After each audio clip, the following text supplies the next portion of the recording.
ಈ ಸರ್ತಿ ಅಂತ ನಾವಂತೂ ವಿರಾಟ್ ಕೊಹ್ಲಿ ಅಂತ ಹೆವಿ ಫ್ಯಾನ್ಸ್ ನೋಡಿರ್ಬೋದು ನೀವು. ಆದರೆ ಈ ಸರ್ತಿ ಮ್ಯಾಚ್ ಅವರಿಂದಾನೇ ಇನ್ನೂ ಹೆಚ್ಚಾಗಿ ಲೀಡಲ್ಲಿ ತೊಗೊಂಡು ಹೋಗ್ತಾರೆ ಅಂತ ನಂಬಿಕೆ ಇದೆ. ಅದರಲ್ಲಿ ದೇವದತ್ ಪಡಿಕಲ್ ಆಗಿರ್ಬೋದು, ರಜತ್ ಪಾಟಿದಾರ್ ಆಗಿರ್ಬೋದು, ಆಮೇಲೆ ಹೊಸದಾಗಿ ಬಂದಿರತಕ್ಕಂಥ ಒಬ್ಬ ವ್ಯಕ್ತಿ ಇದ್ದಾರೆ, ಅವರು ಕೂಡ ಸಾಲ್ಟ್ ಅವರು ಕೂಡ ಆಡ್ಬೋದು. ಎಲ್ಲರೂ ಕೂಡ ಈ ಸರ್ತಿ ಅಂದರೆ ಇನ್ನೂ ಮ್ಯಾಚ್ ಶುರುವಾಗಿಂದ ಮುಂಚಿತವಾಗಿ ಎಲ್ಲರೂ ಸ್ಟೇಡಿಯಂ ಹತ್ರ ಬಂದು ನಿಂತೀನಿ ಅಂತ ಹೋಗ್ತಾ ಇದ್ದಾರೆ. ನಮಗೂ ಕೂಡ ಎಂಟ್ರೆನ್ಸಿಗೆ ಕೊಡಲಿಲ್ಲ, ಒಳಗೆ ಹೋಗಿ ನೋಡ್ಬೇಕಂತಂದು. ಟಿಕೆಟ್ ಆದರೂ ಸಿಗುತ್ತೆ ಅಂತ ಬಂದಿದ್ವಿ, ಅದು ಇಲ್ಲ, ಆನ್ಲೈನಲ್ಲಿ ಖರೀದಿಸಿ ಅಂತ ಹೇಳಿದ್ರು ಅವರು. ಕಡೆ ಹೆವಿ ಈ ಸಲದ ಅಂತ ಕ್ರೇಜ್ ಅಂತ ಮೊದಲೇ ಮ್ಯಾಚ್ ಅಂತೂ RCB ಇಲ್ಲೇ ಇರೋದ ಕಾರಣ ಇನ್ನೂ ಹೆಚ್ಚಾಗಿ ಕ್ರೌಡ್ ಆಗಿ ಬರುತ್ತೆ ಇಲ್ಲಿ. ಸೊ ಎಲ್ಲರೂ ಬರ್ರಿ, ಎಲ್ಲರೂ ಜೋಶಾಗಿ ಆಡೋಣ, ಎಲ್ಲರೂ ಸಪೋರ್ಟ್ ಮಾಡೋಣ. ಜೈ RCB ಅಂತ ಹೇಳೋಣ ಎಲ್ಲರಿಗೆ. ಲಾಸ್ಟ್ ಟೈಮ್ ಕಾಲ್ತುಳಿತಾಗಿ ಜನ ಅಭಿಮಾನಿಗಳು ಯಾವೆಲ್ಲ ಮುನ್ನೆಚ್ಚರಿಕೆ ಕ್ರಮ ವಹಿಸ್ಬೇಕು ಇಲ್ಲಿ ಬರ್ಬೇಕಾದ್ರೆ?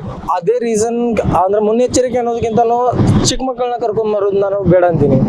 ದೊಡ್ಡವ್ರು ಬನ್ನಿ, ಎಲ್ಲರೂ ನೋಡ್ರಿ, ಆದ್ರೆ ಸಣ್ಣ ಮಕ್ಕಳಂತೂ ಬರೋಕ್ಕೆ ಹೋಗ್ಬಿಡ್ರಿ ಅಂತ ಇದ್ದೆ ನಾನು. ಅದ್ರ ಫಸ್ಟ್ ಮ್ಯಾಚ್ ಇರೋದ್ರಿಂದ ಇನ್ನೂ ಹೆಚ್ಚಾಗಿ ಕ್ರೌಡ್ಗೆ ಸೇರೋದ್ರಿಂದ ಕಾರಣ ಅಲ್ಲಿ ಸೆಕ್ಯೂರಿಟಿನೂ ತುಂಬ ಟೈಟ್ ಆಗಿದೆ, ಹೆಚ್ಚಾಗಿ ಟೈಟ್ ಆಗಿರೋದ್ರಿಂದ ಈ ಸರ್ತಿ ಅಂತೂ ಚಿಕ್ಕ ಮಕ್ಕಳನ್ನ ಯಾರನ್ನ ಕರ್ಕೊಂಡ್ಬರ್ಲಿಕ್ಕೆ ಹೋಗ್ಬೇಡ್ರಿ. ಅದರಲ್ಲಿ ಯಾರಿಗೆ ಜಾಸ್ತಿ ಉಸಿರಾಟ ತೊಂದರೆ ಇದ್ರೆ ಅವರಂತೂ ಬರ್ಲಿಕ್ಕೆ ಹೋಗ್ಬೇಡ್ರಿ. ನಾನು ಇದನ್ನ ಸಜೆಷನ್ ಕೊಡ್ತೀನಿ, ಯಾಕಂದ್ರೆ ಹೋದ ಸರ್ತಿ ಹೆವಿ ಲೇಡೀಸ್ದ ಪ್ರಾಬ್ಲಮ್ ಆಗಿದೆಲ್ಲ, ಆ ಕಾರಣ ಕೇಳ್ತಾ ಇದ್ದೆ. ಸೊ ನಿಮ್ಮದು ಯಾಕಂದರೆ ತಂದೆ ತಾಯಿಗಳು ನಿಮ್ದು ಹಾದಿ ನೋಡ್ತಿದ್ದಾರೆ, ಬೆಳಗ್ಗೆ ಮಕ್ಕಳು ಎಲ್ಲಿ ಹೋಗಿದ್ದಾರೆ ಅಂತ ಗೊತ್ತಿರೋಂಗಿಲ್ಲ. ಆದ್ರೆ ನೀವು ಬರೋಷ್ಟ್ರಲ್ಲಿ ಡೆತ್ ಆಗಿ ಹೋಗಿರೋ ಕಾರಣಕ್ಕೆ ಅವ್ರಿಗೂ ಸಹ ಪ್ರಾಬ್ಲಮ್ ಆಗಬಾರ್ದು ಅಂತ ನಾನು ಹೇಳ್ತೇನೆ ರೀ. ಅಂದರೆ ಹಿಂದಿನ ಘಟನೆಗಳಿಗೆ ಆಗಬಾರ್ದು ಅಂತ ಹೇಳ್ತೇನೆ ರೀ. ಯಾಕಂದರೆ ನಿಮ್ಮ ತಂದೆ ಪೇರೆಂಟ್ಸ್ ಜವಾಬ್ದಾರಿ ನಿಮ್ಮ ಮೇಲೆ ಇರುತ್ತೆ. ನೀವು ಆ ಕಾರಣ ಮುಂಜಾಗ್ರತೆಯಿಂದ ಒಂದು ಸ್ವಲ್ಪ ನೋಡಿ, ಕ್ರೌಡ್ ಜಾಸ್ತಿ ಇತ್ತಂದ್ರೆ ಒಂದು ಸ್ವಲ್ಪ ದೂರ ನಿಂತ್ಕೊಂಡು ಕ್ರೌಡ್ ಕಮ್ಮಿ ಆದಂಗೆ ಮುಂದೆ ಹೋಗೋದು ನಾನು ಹೇಳ್ತೇನೆ. ಕ್ರೌಡ್ ಜಾಸ್ತಿ ಆಗ್ಲಿಕ್ಕೆ ಯಾರು ಕಾರಣ? RCB ಕಾರಣ. ಅದರಲ್ಲಿ ವಿರಾಟ್ ಕೊಹ್ಲಿ ಮೇನ್. ಅವ್ರು ಮ್ಯಾಚ್ ಗೆಲ್ಲಿ ಬಿಡ್ಲಿ, ವಿರಾಟ್ ಕೊಹ್ಲಿ ಇದ್ರೆ ಅಂತ ಮ್ಯಾಚ್ ಅದು ಕ್ರೌಡ್ ಆಗ್ಲಿಕ್ಕೆ ಬೇಕ್ರಿ. ವಿರಾಟ್ ನೋಡಕ್ಕೆ ಬರ್ತಾರೆ. ವಿರಾಟ್ ನೋಡಕ್ಕೆ ಬರ್ಬೇಕಿಲ್ರಿ, ಯಾಕಂದ್ರೆ ಕ್ರೇಜ್ ಆ ರೀತಿ ಇರೋದು. ಅಭಿಮಾನಿ ವಿರಾಟ್ ಕೊಹ್ಲಿ. ಇವಾಗ ನೋಡ್ರಿ, ಬೇರೆ ತಂಡದಿಂದ ಬಂದಿರತಕ್ಕಂಥ ಪ್ಲೇಯರ್ಸ್ ಅಲ್ಲಿ ಇನ್ಸ್ಟಾಗ್ರಾಮ್ ಆಗಿರ್ಬೋದು, ಟ್ವಿಟರ್ ಆಗಿರ್ಬೋದು, ಫಾಲೋವರ್ಸ್ ಕಡಿಮೆ ಇರ್ತಾರೆ. ಅದೇ RCB ಬಂದು ಒಂದು ಮ್ಯಾಚ್ ಆಡಿದ್ರೆ ಸಾಕು, ಅವರು 150 ಹೊಡಿಲಿ ಸಾಕು, ಅವ್ರದ್ದು ಇನ್ಸ್ಟಾಗ್ರಾಮ್ ಆಗಿರ್ಬೋದು, ಅವ್ರ ಫಾಲೋವರ್ಸ್ ರೇಟನ್ನು ಹೆಚ್ಚಾಗುತ್ತೆ. ಆ ರೀತಿಯಾಗಿ ಕ್ರೇಜ್ ನಮ್ಮಲ್ಲಿದೆ. ಆದರೆ RCB ಅಂದರೆ ಎಂಟೈರ್ ಆಲ್ ಓವರ್ ಇಂಡಿಯಾದೊಳಗೇನೆ ಫ್ಯಾನ್ಸ್ ಇದ್ದಾರೆ ರೀ. ಅವಾಗ ಹೊರದೇಶದೊಳಗೆ ನೋಡೋದು ಲಾಸ್ಟ್ ಮ್ಯಾಚಲ್ಲಿ ಆ ರೀತಿ ಟ್ರೆಂಡ್ ಆಗಿರೋದು. ಅದಕ್ಕೋಸ್ಕರ ಎಲ್ಲರೂ ಬರ್ರಿ, ಎಲ್ಲರೂ ಕ್ರೇಜ್ ಆಗಿ ಈ ಸರ್ತಿ ಅಂತೂ ಇನ್ನೂ ಹೆಚ್ಚಾಗಿ ಹೋದ ವರ್ಷಕ್ಕಿಂತಲೂ ಇನ್ನೂ ಹೆಚ್ಚಾಗಿ ನಾವು ಅದನ್ನ ಸೆಲೆಬ್ರೇಷನ್ ಮಾಡೋದು.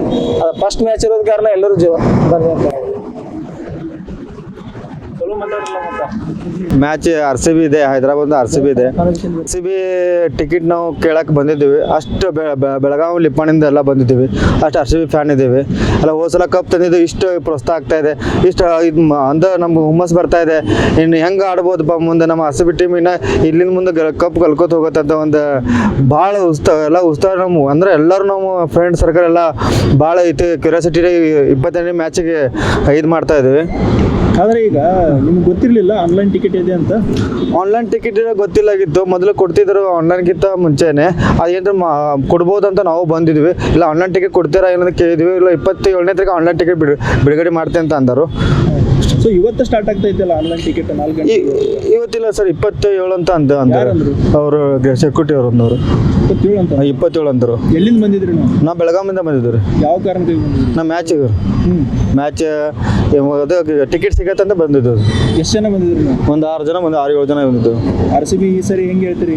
ಈ ಸಲ RCB ಕಪ್ ಹೋಗುತ್ತೆ. ಮತ್ತು ಇನ್ನೊಂದು ವಿರಾಟ್ ಕೊಹ್ಲಿ ಒಂದು ತುಂಬ ನಾವು ಎಲ್ಲರೂ ಫ್ಯಾನ್ ಇದ್ದೇವೆ ಅಂತ. ನಮ್ಮ ಕರ್ನಾಟಕದಲ್ಲಿ ಒಂದು RCB ಒಂದು ಕ್ಯಾಪ್ಟನ್ ಆಗಿ ಅಂದರೆ ನಮ್ಮಲ್ಲಿ ಒಂದು ಪಂದ್ಯ ಆಡ್ತಾ ಇದ್ದಾರೆ ಅಂತ ಒಂದು ತುಂಬ ಹೆಮ್ಮೆ ಇದೆ. ಮತ್ತೆ ಯಾರೆಲ್ಲ ಆಡ್ಬೋದು ಅನ್ನಿಸ್ತು? ಹೆಚ್ಚಿನ ವಿಡಿಯೋಗಳಿಗೆ ಪ್ರತಿಧ್ವನಿ ಯೂಟ್ಯೂಬ್ ಚಾನೆಲ್ ಸಬ್ಸ್ಕ್ರೈಬ್ ಮಾಡಿ, ಬೆಲ್ ಐಕಾನ್ ಕ್ಲಿಕ್ ಮಾಡಿ.